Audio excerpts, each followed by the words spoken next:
Present pan India సినిమాలు pan India directors అంటూ హడావిడి చేస్తున్నారు. కానీ 3 దశాబ్దాల క్రితమే పాన్ ఇండియా రేంజ్ సినిమాలు చేశాడు శంకర్. అసలు శంకర్ అంటేనే ఒక బ్రాండ్. సోషల్ కాజ్ జోడించి ఒక సినిమాను కమర్షియల్ గా శంకర్ తీసినంత గొప్పగా ఎవరు తీయలేరు.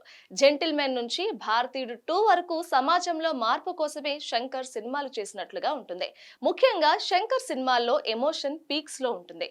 కానీ ఇదంతా రోబో సినిమా వరకే అని చెప్పొచ్చు. రోబో తర్వాత శంకర్ మార్క్ మిస్ అవుతూనే ఉంది. స్నేహితుడు, ఐ, రోబో 2.0 సినిమాలు ఆశించిన స్థాయిలో మెప్పించలేకపోయాయి.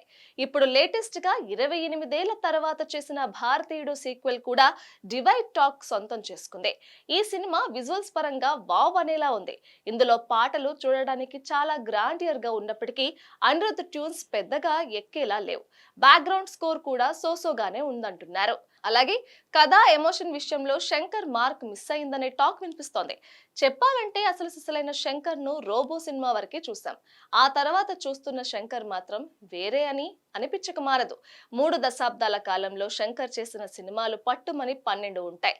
జెంటిల్ మ్యాన్, ప్రేమికుడు, భారతీయుడు, జీన్స్, ఒకే ఒక్కడు, బాయ్స్, అపరిచితుడు, శివాజీ, రోబో సినిమాలతో అద్భుతం చేసి ఇండియన్ టాప్ దర్శకుల్లో ఒకరిగా నిలిచిన శంకర్ ఆ తర్వాత చేసిన స్నేహితుడు, ఐ, రోబో 2.0, భారతీయుడు 2 మాత్రం తన రేంజ్ సినిమాలు కాదనేలా చేశాడు. మరి నెక్స్ట్ రానున్న గేమ్ చేంజర్ సినిమాతో శంకర్ కంబ్యాక్ అవుతాడేమో చూడాలి.